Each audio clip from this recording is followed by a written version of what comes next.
Well, I figured that most, if not everyone here, would be interested in one or more of the 4 topics in the title, and I figured that some of you might even be interested in all 4. Having said that, the title is a little misleading. I should make a confession now you are here and explain that I won't be saying very much about sex during this talk. I will only be mentioning one drug, the drug alcohol. And while I am hoping to play some extracts from music a little later on, none of that will be rock music. In fact, a fairer title for my presentation would have been... But I think you'll agree with me that that doesn't really have quite the same ring to it as the one that I chose. During this presentation, I will be talking about a range of interventions for mental health problems, quite a varied range. But all of them will be psychosocial interventions. I'm not going to say anything at all very much about medical treatments. And the reason for that is a simple one, that patients prefer talking treatments, prefer psychosocial interventions like information, advice and support, compared to taking drugs for a whole range of different conditions. There have been a number of clinical studies. Michael King's here somewhere, has been involved in clinical trials, and others have given patients the option of choosing a drug treatment or a psychosocial intervention, and we find that about 2/3 opt for a psychosocial intervention. And interestingly, that's about the same proportion as psychiatrists. There have been fewer studies amongst psychiatrists, but they too seem to prefer the idea of a psychosocial intervention to a drug treatment. Now, clearly, if you have a serious mental health problem, what you want most of all is an effective treatment. But where a choice exists between an effective psychosocial intervention and an effective drug treatment, about 2 out of 3 psychiatrists would choose the psychosocial intervention. Now, despite that, most research, there's been much more funding for research into drug treatments, the development and evaluation of drug treatments, than there has in the development and evaluation of psychosocial interventions. And when it has come to evaluating the effects of psychosocial interventions, people have borrowed the methods that are used to test drugs, thinking mainly about clinical trials and systematic reviews of clinical trials. Now, over recent years, as people have done more and more trials of psychosocial interventions, they've found that there are major differences in the way that you need to go about evaluating them. And in fact, there are some additional challenges associated with the development and evaluation of talking treatments compared to drug treatments. And I've tried to illustrate a few of those on this slide. So, first of all, if you think about it, if you've set up your factory to make your drug, and it works, and you make your drug, you can send it off to France or Germany, and people still get the same tablet. But if you're developing a talking treatment, there's a lot more variety, and it can be more difficult to know that people are getting the same intervention when it's delivered in different settings. Not only that, but when people do studies of drugs, they tend to test a new drug with a pill, a placebo pill, a piece of chalk or some other tablet. And so it's not easy for patients to know whether they're taking the active treatment or the placebo. But when you're talking about psychosocial interventions, it's very difficult for patients to remain unaware that they're taking either the active or inactive intervention. Other differences are that for patients, patient factors are important in the decision to take medication or not, but they may be even more important in deciding whether people are prepared to put the effort in that's required to make good use of a psychosocial intervention. And also, whilst giving someone a medication is not straightforward by any means, it is more straightforward than perhaps delivering a psychotherapy or other psychosocial intervention. So for the next kind of 30 minutes, I'd like to illustrate some of the challenges of evaluating psychosocial interventions and suggest how meeting these challenges may help us develop more effective psychosocial treatments for mental health problems in the future. And I'm going to do that by looking at arts therapies, brief intervention for alcohol misuse, and psychological treatments for people with personality disorder. So, music. The person who first got me interested in the relationship between music and mental health was a patient who was called Jerome, and he was admitted to this asylum, Free and Barnet Asylum in the north of London. And I remember this very well because it was the first job that I'd done in psychiatry. And I remember this patient turning up at a ward round and being asked a series of questions by a consultant psychiatrist which he refused to answer. Now, Jerome was a young man who, over a period of 2 or 3 weeks, had become more isolated and withdrawn. He'd stopped attending his college, he'd stopped communicating with his family, and had taken to his bedroom. So I saw him at this ward round, and he seemed quite agitated and distracted. You had the sense that he was hearing something that other people in the room couldn't hear. But what really sticks in my mind about this patient is that about 3/4 of an hour later, I saw him in the grounds of this hospital, and he was playing his guitar, and he was singing a tune, and he sang really well, and he was singing a tune that he'd made himself. And it got me interested in thinking, how could it be that someone who was so agitated and disorientated one moment could appear to be so focused and calm whilst playing music? So reading up on the subject, there's a lot of information out there which has repeatedly demonstrated that you can use music in order to help calm people. People with dementia who are agitated, kids who've got behavioural problems. Simply then listening to music can be used to try to help them feel calmer. I also came across a literature which was written by arts therapists and music therapists, which said that helping people express themselves through creative means could be a way of helping them communicate with others at a time when talking was difficult because of their symptoms. Well, that's as far as it got at that point, until I took a job at Central and North West London Mental Health Trust and had a chance to meet Anna Maritos. And I know that Anna's here because I can hear the small sounds of a small child.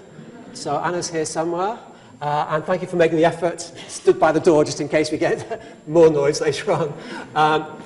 Anna is a music therapist working in London, and she practices a form of music therapy called co-improvisational music therapy.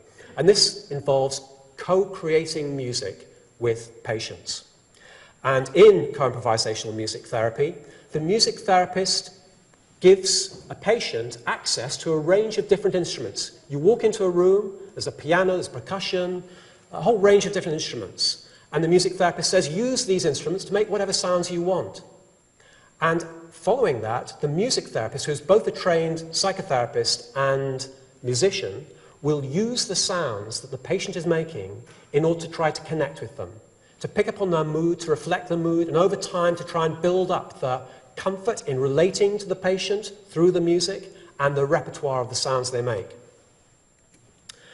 And meeting Anna, who's unusual amongst arts therapists because she was very interested in evidence-based, it provided an opportunity to test the effects of adding an opportunity for music therapy to people who had schizophrenia to their standard care in hospital and an inpatient unit.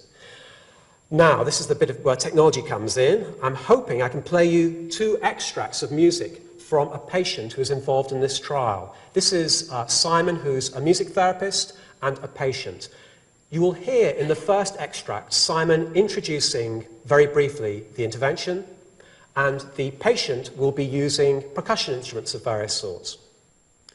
The music therapist will listen out to the sounds that are made, and it's actually, I think you might find it a little bit jarring, but I can assure you it only lasts about 50 seconds. But there will be an attempt that you will hear, I think, of the music therapist listening out for what the patient is doing on the percussion and trying to meet that in a musical way. Now, I had lots of discussions with Anna earlier this week about what second extract of music I could play you from this patient. This is a patient who was in the randomized trial. And I should say that halfway through the intervention, some of the sounds that were being made were quite moving and rather sad and poignant. But what you can hear in those sessions is that the music therapist and the patient are making sounds together which make sense and have real emotion in them. Having said that, I decided in the end to choose a piece of music which I think sounds great. Which is a bit later on, which is the 12th session of music therapy that the patient and the music therapist has, just because I think it conveys something else which is often missing in the lives of people with schizophrenia, and that is it has a sense of joy about it. Part of me is just carry on talking, so I don't want to press this button, see if it works, but I think the time has come to press the button.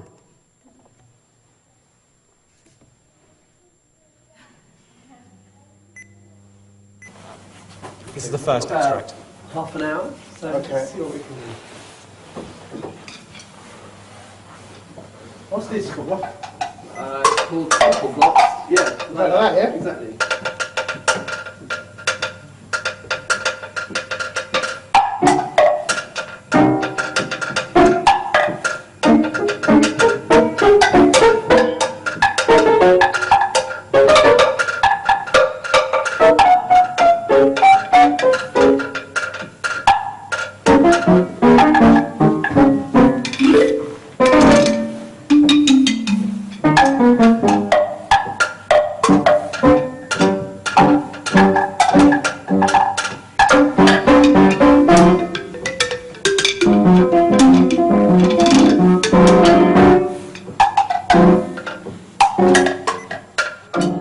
Music therapists working really hard, I think, trying to pick up something from the patient, and it's being very difficult.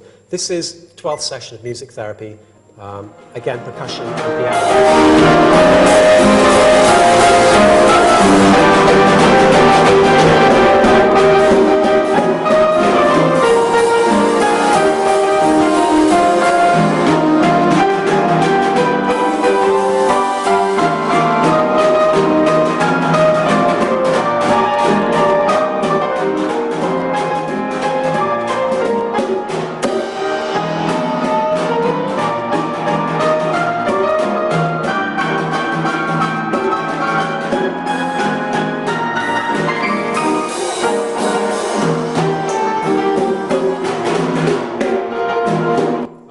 I'll stop it there, but hopefully you can hear a real difference.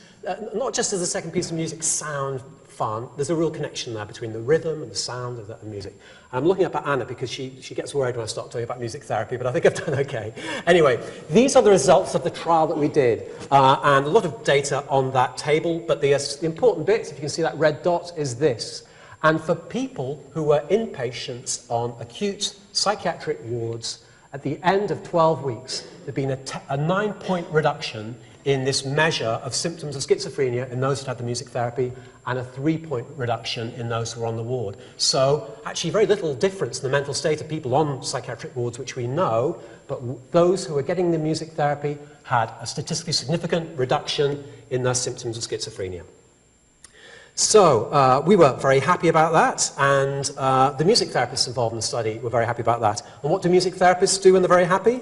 They sing, and sorry to embarrass Ori, who I know is here, but these are 3 of the 5 excellent music therapists who gave up their time to help out with this study.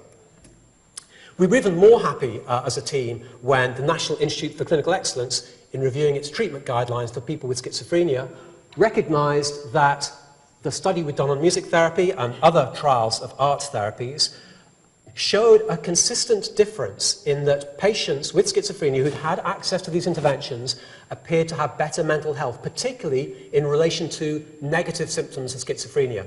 Those negative symptoms are things like lack of energy, lack of joy, lack of expression. That arts therapies seem to be galvanizing something, and made the recommendation that mental health care practitioners should consider offering arts therapies to all people who have got negative symptoms of schizophrenia. Having said that, our trial and the other trials that were reviewed all had a number of important limitations. They were all rather small, they were mainly conducted in one centre, and people tend to measure short-term outcomes. Some of the studies had really poor follow-up rates, and none of them had examined the cost-effectiveness of the intervention. They'd all compared music or art therapy against standard care. So we don't have any information about whether or not anything you might gain just by being with someone who's taking an interest in you might be the active ingredient rather than the actual aspects of the creative activities that are being undertaken.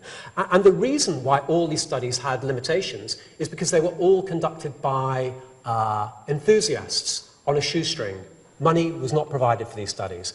But that was about to change, and change in large part due to the efforts of Professor Di Waller, who is also here today, I'm very pleased, who is an internationally renowned art therapist who's done a great deal to set up the profession of arts therapies, and also spent a lot of time persuading a large grant-giving body that they should fund a proper study of an art-based intervention.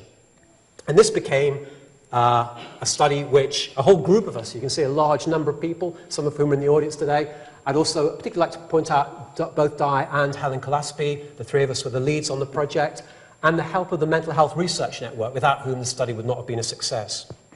And this was a large-scale study. It wasn't testing the effects of music therapy, but it drew on our experiences of music therapy to test the effects of art therapy, and group art therapy in particular.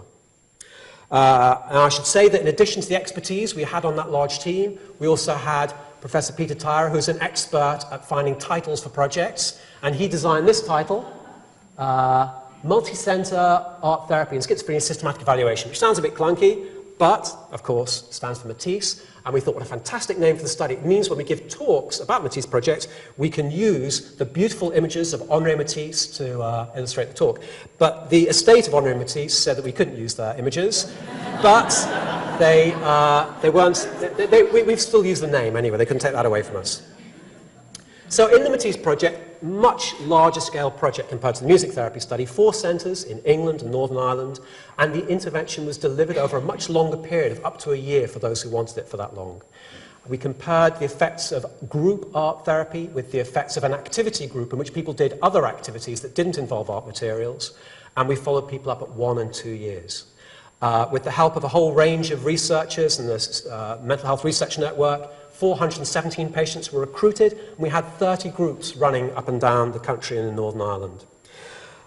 Okay, so what did we find? Well, this slide illustrates something which disappointed us, which is that the attendance at the treatment was not as good as we were hoping. 40% of people who were given the opportunity to attend an art therapy group in the community didn't attend. Having said that, the attendance at the art therapy groups were greater than the attendance of the activity groups, and of the people who did go to an art therapy group, over half, just over half, attended 10 or more sessions. What did we find in terms of symptom change? Well, this graph here illustrates the findings of the study. You can see at 12 months, the symptoms, the level of symptoms of people in all 3 groups was very similar. And the reduction in symptoms was slightly greater in the activity group, slightly less in the control group. But actually, when you do the statistics on this, you find that overall, there's no statistically significant difference in the symptoms in those in all 3 arms of the trial, which is disappointing. And we knew that one of the possible explanations for that was that fewer people had attended the art therapy than went to the music therapy. So with the help of Laurent Baptiste, we did a secondary analysis in which we looked at the effect of actually attending individual art therapy groups. But again, what we found was that attending art therapy did not appear to influence people's symptoms when measured at 1 year. So, I put the reference here, and actually, by chance, the paper has been published this very day. It's in the BMJ on the online system. People wanting more information can find it there.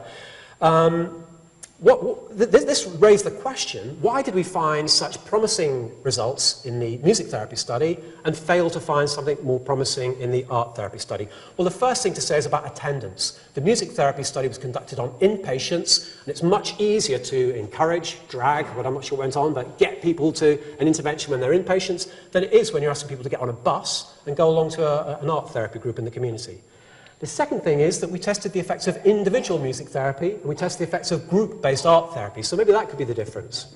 Perhaps important also is that we only know from our music therapy what the short-term benefits of music therapy were, and in the art therapy study, the first measures we got were 1 year later. Perhaps changes had been made which weren't sustained over that year period. But in trying to work out what the differences are between the art and the music therapy study, we were very lucky to have a researcher on the project called Sue Patterson, who conducted a detailed process evaluation, largely a qualitative study, in which she interviewed the practitioners and the patients at the same time as the trial was going on. She raised a whole series of issues about the way the study was conducted, which provides very interesting information. But the one I'd like to pick up on today is the kind of art therapy that people received. What she said was that art therapists, in following what are generally accepted guidelines for delivering art therapy, used a non-directive approach, in the same way that the music therapist had used a non-directive approach. But what the patients had told us was that there was limited interaction in these art therapy groups. So this is what one patient said: you don't sort of start chatting to one another and socializing, you actually work on your individual pieces of artwork.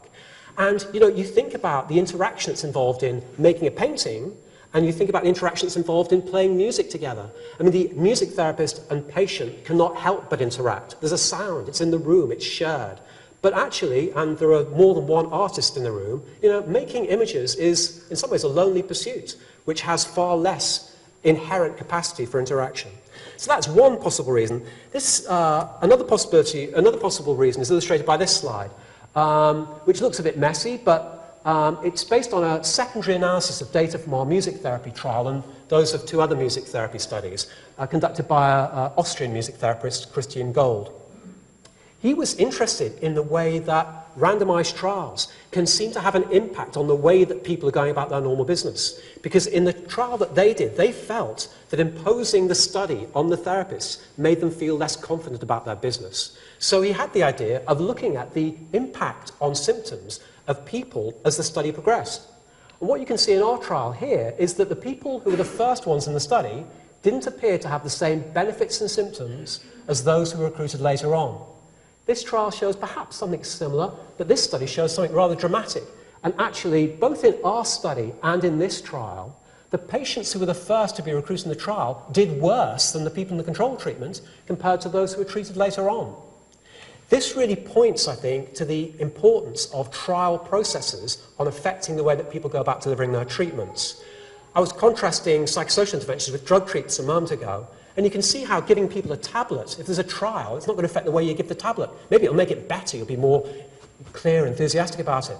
But maybe there's something about doing randomized trials of these complex interventions which unsettles even quite well-established therapists. So, having thought in relation to arts therapies about the impact of trials on therapists, I'd like to think about the impact of patient factors on the results of trials. And to do that, I'm going to illustrate it in reference to a drug. And that drug is alcohol. Bit of a naff postcard perhaps, but it just illustrates, we always think about marijuana and heroin as drugs. Of course, there are other drugs in the world that people like to take. In fact, 90% of people are regular users of alcohol. And here we have 2 of our leading politicians.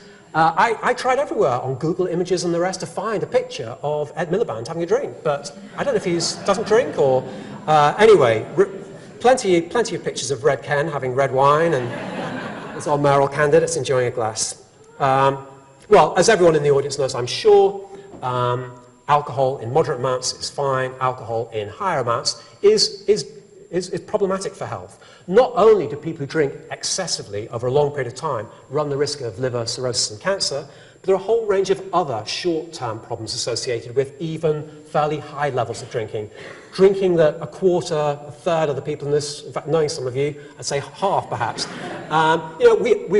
Many of us have been drunk in the last year. And when you're drunk, you're more likely to have an accident, more likely to have an injury. As this man who attended St. Mary's A&E. Thank you, Robin, for that photograph. I was interested in alcohol and mental health because of research that's been conducted showing that 60% of people who take overdoses are drunk at the time they take their overdose. And there's been a lot of work to try to help reduce the rate of repetition of deliberate self-harm. And most of it has failed to show very much at all. Maybe problem-solving therapy, it's not very clear. We really don't know how to, if someone turns up at A&E having taken an overdose, we're not very good at stopping them from coming back to A&E following another overdose. So the thought was, maybe, if you could help people drink less alcohol, they'd be less likely to repeat their self-harm. That work wouldn't have got much further if I hadn't got a job at Imperial College and had the great fortune to meet Robin 2K, who over the last 25, 30 years has developed a gold standard for identifying and intervening for alcohol problems in a setting where there's been a lot of discussion, accident and emergency departments. And what Robin 2K and his colleagues have done is develop a brief screening tool and a way of giving the intervention to people who turn up at A&E which is acceptable. If you go to A&E having broken your arm, you don't want the first person who sees you asking about your drinking. The doctors, the nurses there help people with the reason that they're presented to the A&E department, and then they ask them a couple of questions about their alcohol consumption. Most importantly of all, do you think your attendance in the emergency department could be related to use of alcohol? If they say yes, the doctor gives a very brief advice. You're not going to get the doctors doing much more than that. All they do is say, we think you might be drinking alcohol at a level that could be harmful for you. We'd like to give you this leaflet, and we'd like to give you an appointment with an alcohol health worker. We know that most people who go to the department don't see the alcohol health worker, but those who do get a session of about 20 to 30 minutes, which focuses on giving feedback about alcohol consumption, giving options for reducing alcohol consumption, all set in the context of an empathic style which focuses and highlights responsibility and self-efficacy. I met Robin with the idea that we'd do a trial in deliberate self-harm, but whilst Robin had done a great deal to develop the intervention, there hadn't been a randomized trial of the intervention, so that's what we did. It was called the Reduce Project, and this is what we found. During the course of a year, and Bob Patton is also in the audience today, it wouldn't have happened without Bob and the help of all the A&E doctors, we managed to recruit almost 600 patients to the study over a 12-month period. Less than a third attended the appointment with an alcohol health worker, and what we can see here is that those people who got this brief advice were still drinking far too much 6 months later. That's an enormous amount of alcohol. These patients say, oh, how can you be screening for people? The patients are drinking bottles of wine a week, bottles and bottles of wine a week. But what we can see here is that those who got the active intervention were drinking a good deal less 6 months later, which was good. But what was best of all was that if you followed patients up over the course of a year, there was one fewer reattendance in the A&E department in that following year for every 2 people who got the brief intervention, which surprised us. We weren't expecting that. Not only did the intervention appear to be reducing alcohol consumption, but it was reducing the likelihood that people would turn back up in casualty.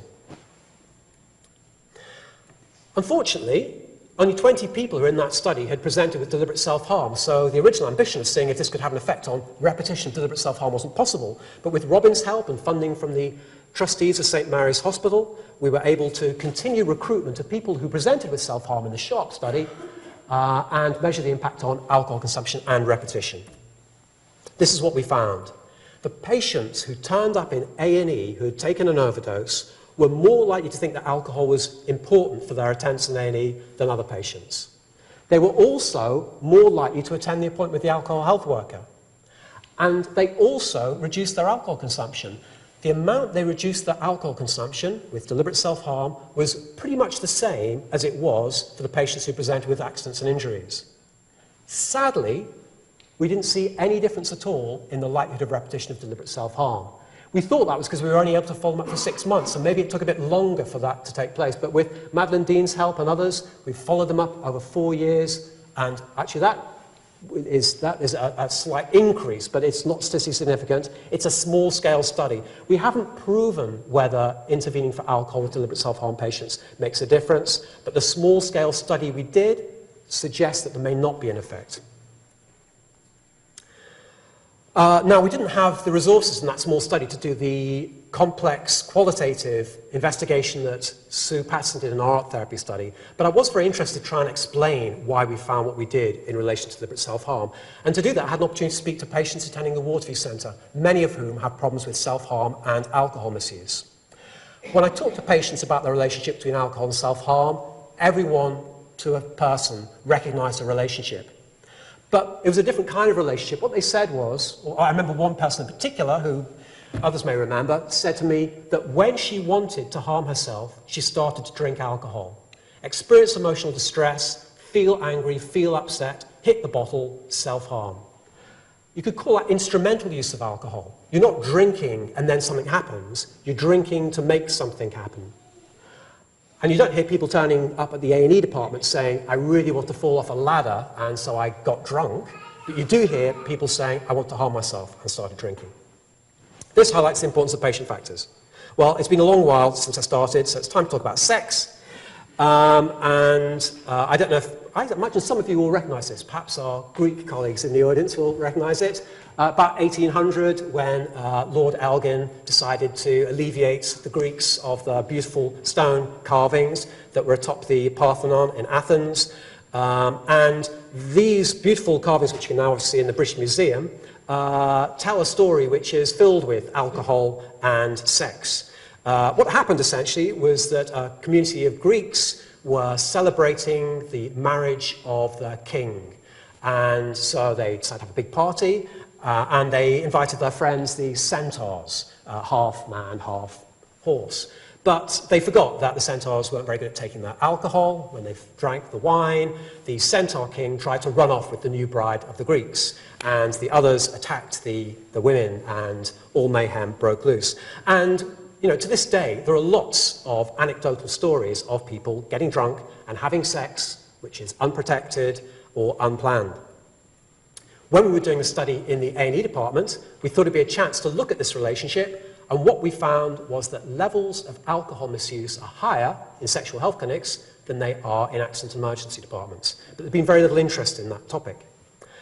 Other people have found that 80–90% of people who attend sexual health clinics regularly binge drink, and that those people who attend sexual health clinics who do binge drink are more likely to be diagnosed with a sexually transmitted infection than those who turn up at the clinics who have not been drinking excessively. So, with that background, we have set up a study, managed to get some funding. Rahil Sanatinia, who's the lead researcher, Rachel Jones and Richard, who's here, have done a fantastic job at recruiting patients to the study. We intended to recruit about 200 patients, but we look like we're going to get maybe 600–700 patients with all Rahil's efforts. But unfortunately, we don't have any results from this. But clearly, this will be an opportunity not just to see whether brief intervention for alcohol misuse makes a difference to drinking patterns amongst people in sexual health clinics, but will give us a chance to work out what the relationship is between alcohol and sex. Are more people drinking to have sex, or are they having unplanned and unprotected sex because they were drunk? And we should know the answers to those questions next year, end of next year, I think. Okay, well, that's 3 out of the 4 topics. So we're doing all right for time. Might even finish a bit early. For those, the final topic on my slide was mental health. And I'd like to focus on one particular aspect of mental health, which is personality disorder.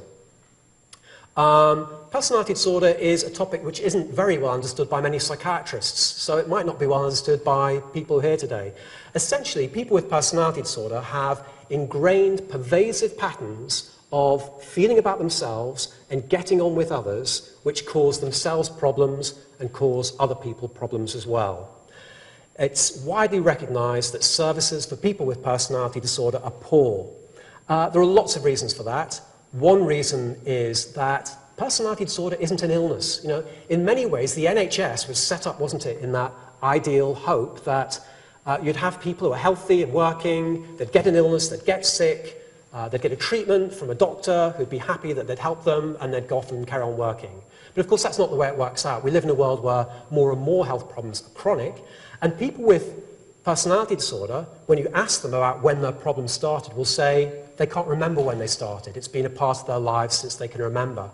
Personality disorder appears to be the result of an interaction between people's temperament and difficult, traumatic, and abusive early childhood experiences, which lead people to develop in a way which is unkind and harmful to themselves, and often unkind and harmful to other people.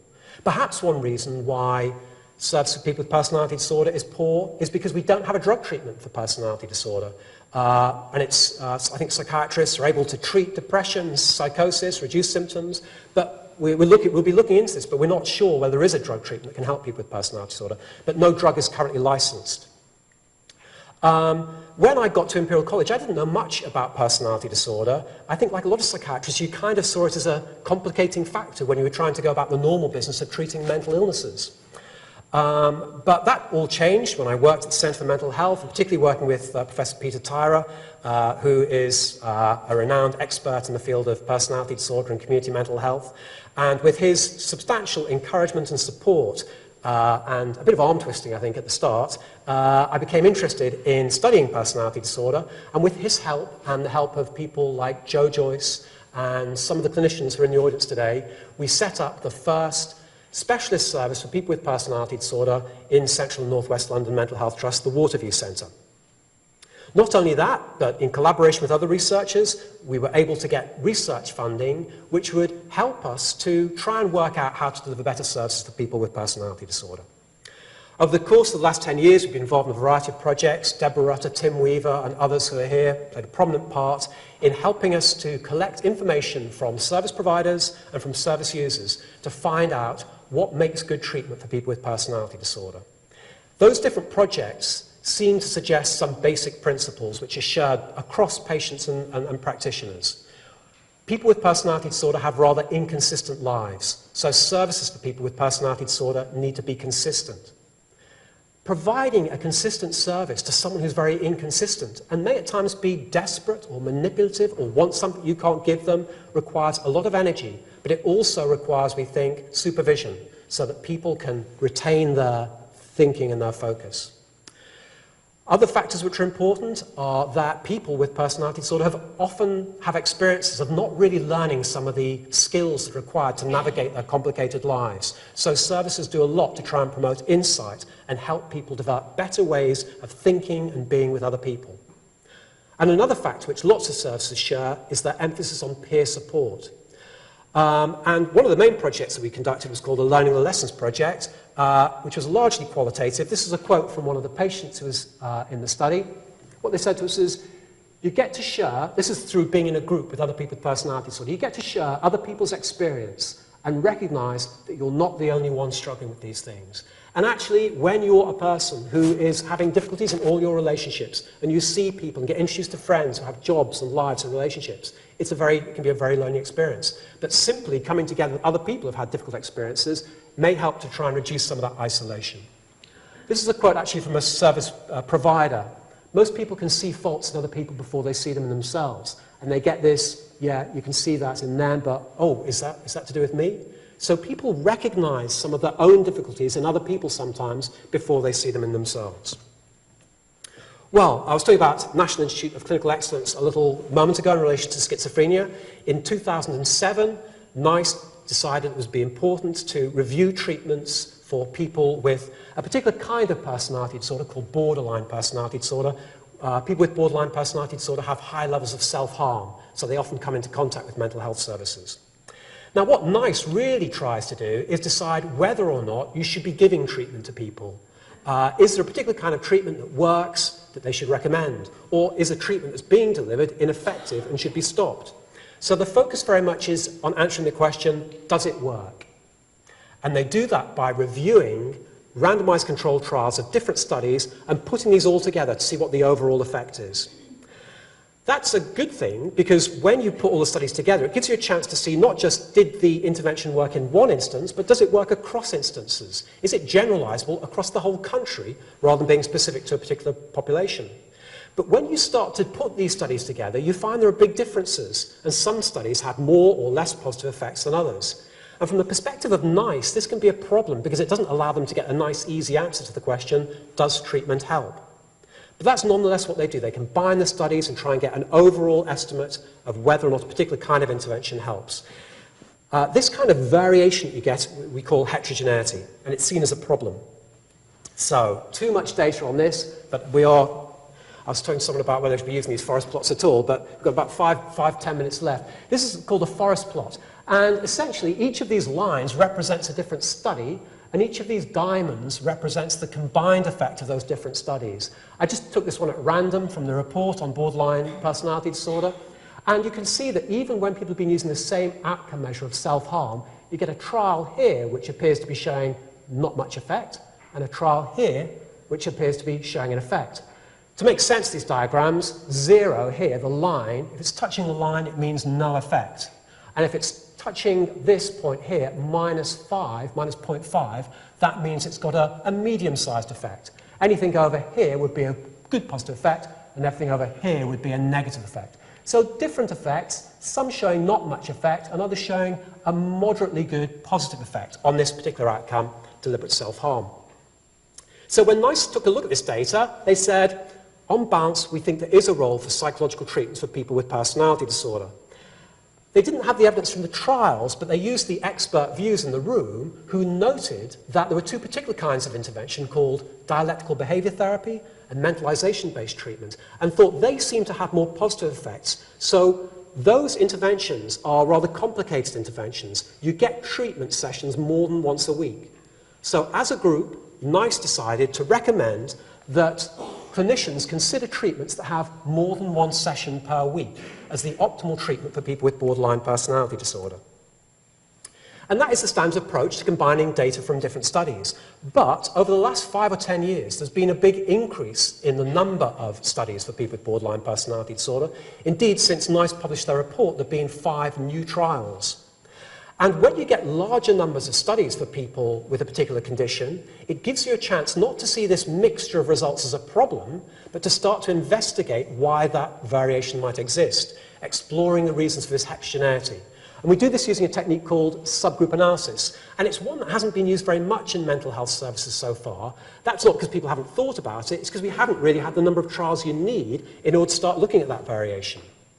So, over the last few weeks, with researcher Omar Hussein and Maria Real, we've started to combine the new studies on treatments for borderline personality disorder with the ones in the NICE report in order to get a better understanding of what it is about treatments for personality disorder that makes the difference. The first thing we did was combine the studies that looked at more than one treatment session per week and one or fewer treatment sessions per week, because that's what NICE had recommended. Then we started looking at those that involved group-based interventions versus those that were involving individual sessions. And this is very much work in progress, but what we've found is, this is another of these forest plots. Diamonds are the overall effect, the lines are the individual studies. What we can see here is that if you look at the once-a-week session or more than once-a-week session, the diamond for once-a-week sessions is slightly closer to the line of no effect than the one with 2 or more interventions a week. But actually, that's not a big difference. It's not statistically significant, and 0.2 and 0.38, so not large differences. If you look at the studies, grouping them according to whether they involved individual-based interventions or interventions which gave people a chance to get together in groups, you find something which isn't wildly different, but there is a difference. Interventions that have been done so far looking at symptoms of borderline personality disorder do not show a clear improvement in symptoms.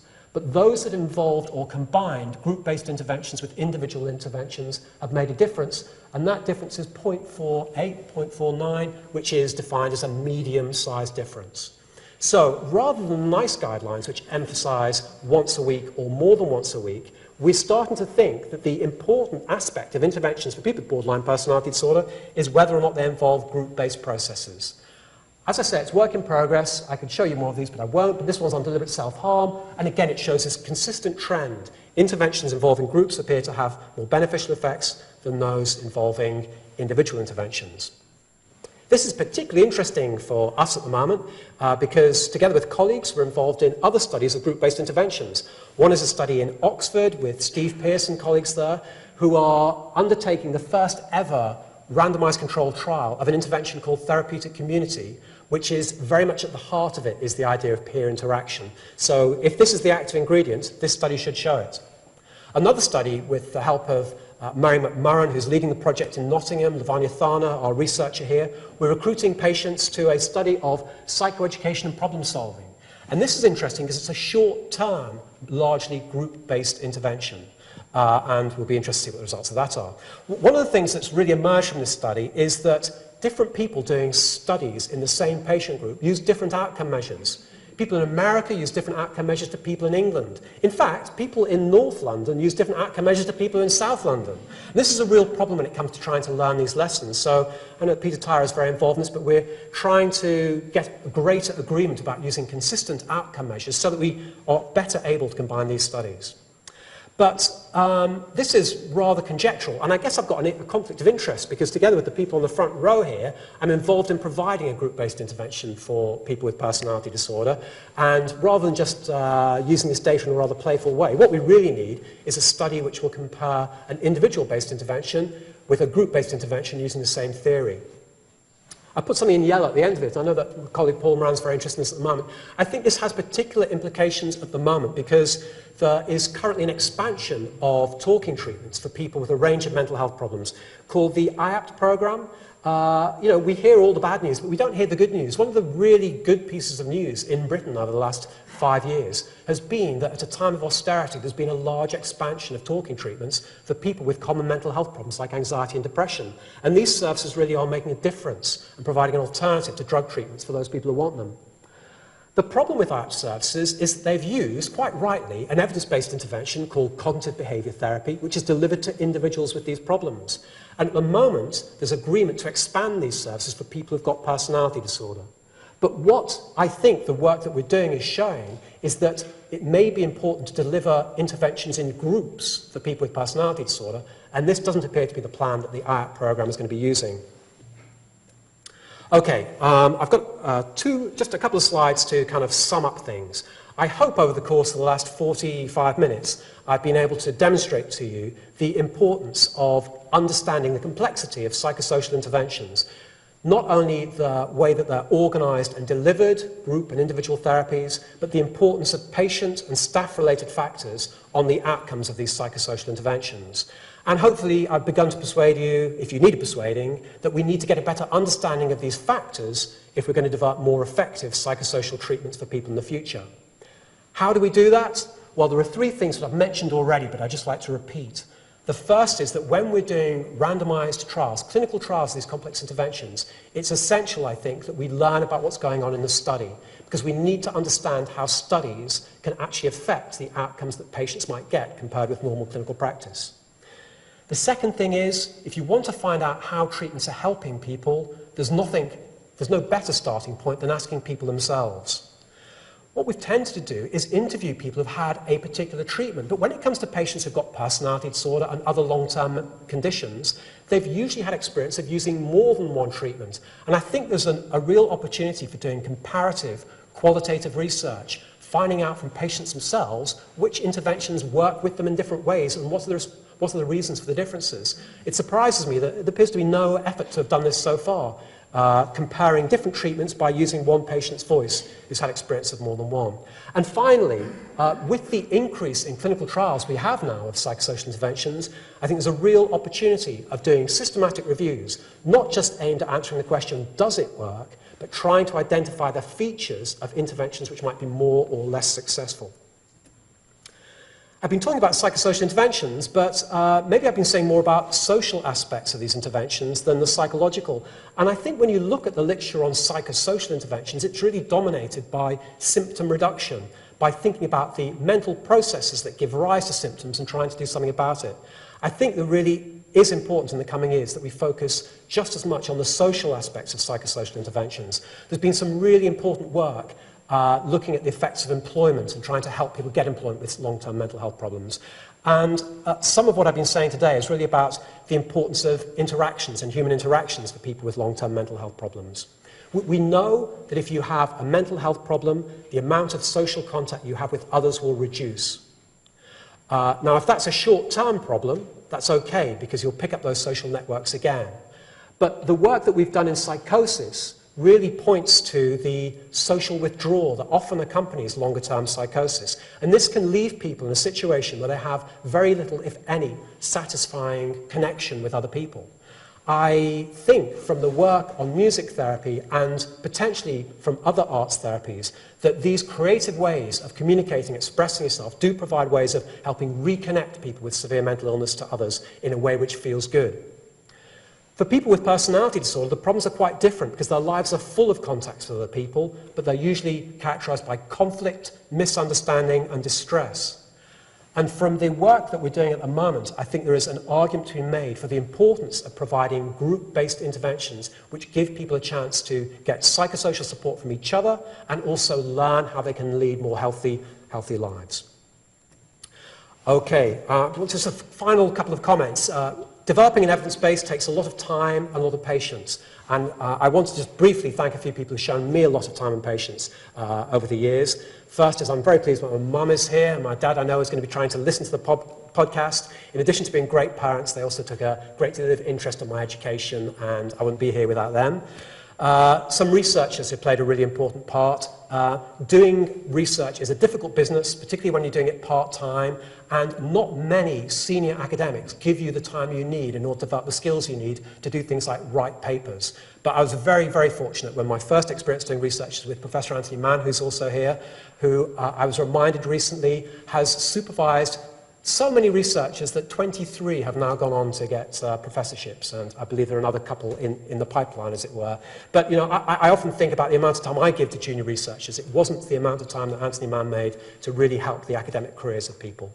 Since joining Imperial College, I have to thank Professor Peter Tyrer for all his enthusiasm, his font of energy, and no matter what the news is, there's a positive way of taking things forward, and I'm very grateful to him for his help as well.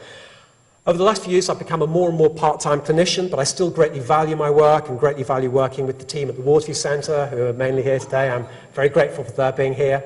But they say that a problem, I've been emphasising the social aspects of mental health, and they say a problem halved is a problem shared. Well, these are the problems that a particular me as a psychiatrist has been sharing with my friends, and maybe this says something about me, I'm not sure, but thank you also to my friends who have been such support over the years. Thank you for your time.